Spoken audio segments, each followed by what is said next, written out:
So, what's up guys? So, ayan po ang aming project yan. Ang aming first day dito sa San Antonio, Baliten, Parañaque City. So, ayan, pagdating po namin, ay bakbakan po agad. Yan. Hukay dito, hukay doon. So, ganyan po talaga ang buhay ng construction boy. Sabi nga nila, ang pera daw ay ginapiko at ginapala sa salitang Ilonggo. So, mahirap man po ay kailangan labanan. So, ayan po kami, tulong-tulong po kami dyan. So, yan, tinitira na po ni tatay ang aming pangpundasyon na hukay sa tatlong kolong po namin itatayo. Ang project po na ito ay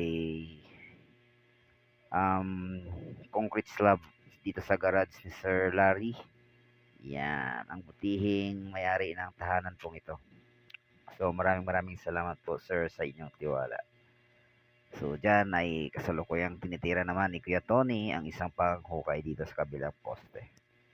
So ayan, habang naman pong lumalalim ang hukay ay pinapasako ko na po kay tatay ang aming mga debris upang di po maging makalat ng aming paggagawa. So ganyan po talaga dapat mga paps, mga tropa sa ating hanap buhay. Kailangan laging malinis upang safe po ang ating paggawa. So dyan naman po, yan, tamang video na naman po ang ating pong kasama sa hanap buhay. Sakto at dumating na rin po ang ating mga materialis na in-order dyan. Ayan. Goods na goods ang aming hardware at dumating on time ang aming materials. At salamat din po sir dyan sa time na yan at nagpa-break time po kayo. After nyan ay libreng merienda. Maraming salamat po muli, Sir Larry. So ayan, banat again.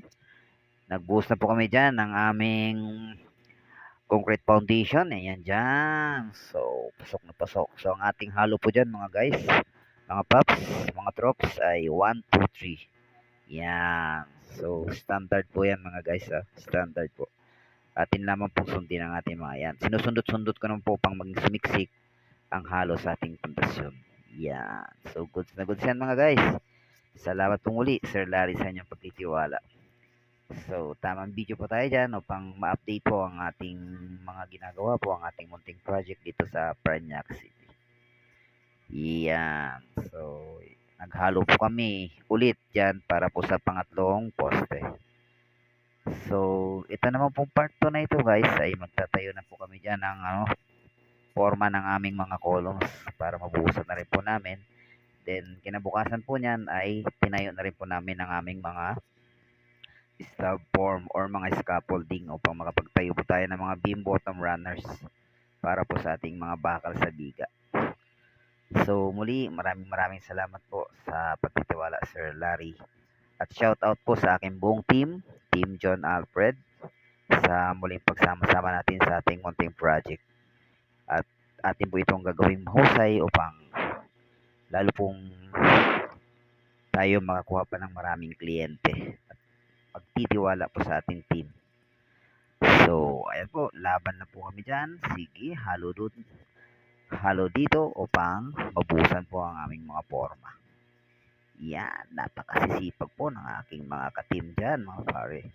Mga pare, mga paps, mga tropa. At kasama sa hanap buhay construction. Ganito po talaga laban. So yan, bumanat na po ako dyan mga paps. Yan o, palo doon, palo dito upang may pako ang ating forma. So ayan po ang ating horizontal upang makapagtayo po tayo ng ating slab form. So yung aking partner naman na si Kuya Tony ay palo dito at palo doon din siya upang maibawon ng pako. Yan, goods na goods. So tuloy-tuloy lang po ang laban. Yan, ang aking tatay, bumabanat na naman, pagpuputol ng bakal. Kasi po, maglalatag na kami ng mga biga. At yun, si paring Tonto naman dyan sa kabilang side. Binabanatan din ang aming mga anilyo. Yan, mga paps. Sipag na tao yan. So, recommended ko po yan.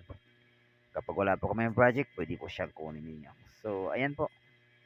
Ayan, nakapaglatag na po kami dyan ng aming slab. At sila paring Tonton at si Kuya Tony ay naglalatag na rin po ng aming mga beam bottom runners. Yan. Then, so naman po nilang ilalatag dyan ay ang aming mga bakal na. So, pinabrigate na po namin dyan sa yung pinakaharap po na beam reverse ay pinabrigate na po namin sa baba upang iangat na lang po namin.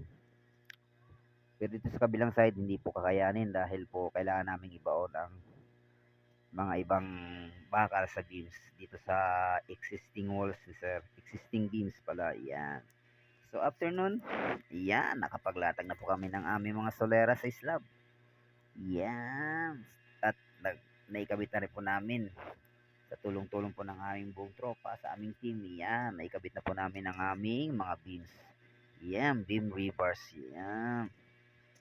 So, maraming salamat po sa akin dating kumpanyang pinapasuhan at talaga naman nagamit ko po ang aking experience para po dito sa ating mga project at soon po sa mga darating pong mga proyekto po ng aming team John Alfred Construction Job. Yan, Manpower Construction Job. So, maraming pong muli sa tiwala, Sir Larry, at sa aking pang mga future clients at sa mga nakalipas po naming clients. So, shout out po sa inyong lahat, ma'am and sir. At sa mga nais po pong pagawa, mag-message lamang po sa aking page, sa aking Facebook, Alfredo Buay Jr., at sa isa ko pang Facebook, Junjun Buay, at sa aking page, na John Alfred Manpower Construction Job. Yan po. Mag-message lamang po kayo dyan. At pwede rin po kayong mag-call or mag-text sa aking numero 0912-136-4655. Yan lamang po mga sir at mga ma'am. So, yan. Nakapaglatag na po kami dyan. Then, yan. Kinabukasan po niyan ay nilalatagan naman po namin ang aming slab. Yan. Ng aming sahig.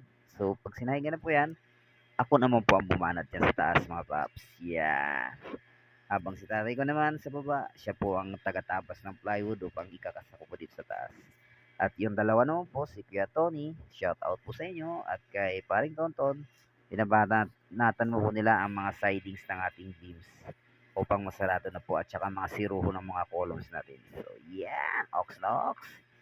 Then after naman po niyan, ay nilatag ko ang linya ng isang lightings natin, abang, yan. At bakal na po ang kasunod niyan. Sinukat ko na rin po dyan lahat ng mga sukat ng bakal upang mailatag ko na po. Yan. So, maya-maya lamang po ay may bakal na po yan. Yan. So, yan pong project nito ay umabot po ng 2 weeks. So, 2 weeks kasama na po ang pagtanggal ng mga forma at retouching. Yan. Para lang po sa inyong kaalaman, yan po. Yan, isinama po namin yan, yung bahagi na yan, upang mabuhusan din para po mas lalong tumibay ang existing wall ni sir at saka itong ginawa po namin. May bakalin po yan, nilagyan po namin ng bakal. Yan. So, yan, 360 videos by Pops John John. Yan. So, shout out guys. Shout out. Salamat po pala sa aking mga followers, sa aking 5K followers, at sa mga nais po pong sumuporta sa aking team. Mag-follow lamang po, like, and view my videos and play my videos. Then, kung magpagkakataon po kayong share, then salamat po. Maraming salamat po. At sa mga nais po mag-follow, maraming salamat po in advance. Yan. Peace and love. So, yan. Di ko na po may papakita po pala nung nag-pouring po kami kasi nga po, ako po yung nasa taas niyan. Ako po yung nagmamasonry para po tagatanggap ng halo. Then ako po yung lahat nagpantay po doon sa taas ng buhos. So ito pong part na ito ay nabuhusan po yan at tinatanggal na po namin ng forma. At habang tinatanggal po ni Kuya Tony ang forma dyan sa kabilang side, ay nagre-retouching naman po si Paring Tonton sa mga bahagi na medyo kailangan i-retouch. Yan. So, ayan po. Ang aming pinatanggal ko na rin po ang siding sa labas. Yan. At na-retouch na rin po dyan ang mga columns na medyo hindi po siya nagpantay dahil po dun sa second layer na columns namin para dun sa siroho. So, naayos naman po lahat. So, yung part po na yan ay kinabit na rin po namin ang floor drain, sir, para po di po maging problema kapag tag-ulan na po. So, ayan po. Nakakunik po yun sa may sanitary line niya rin po. Yan. Muli, sir, maraming salamat sa inyong pamerienda. Alas 10 at alas 3, talaga namang mahal na mahal niyo po kami. So, maraming salamat po. Appreciated po lahat po ng inyong kabutihan. So, ayan po, nabuhusan po yan. Yan. So, maraming pong muli Salamat sa inyo mga guys. Shout out to Team Peace and Love.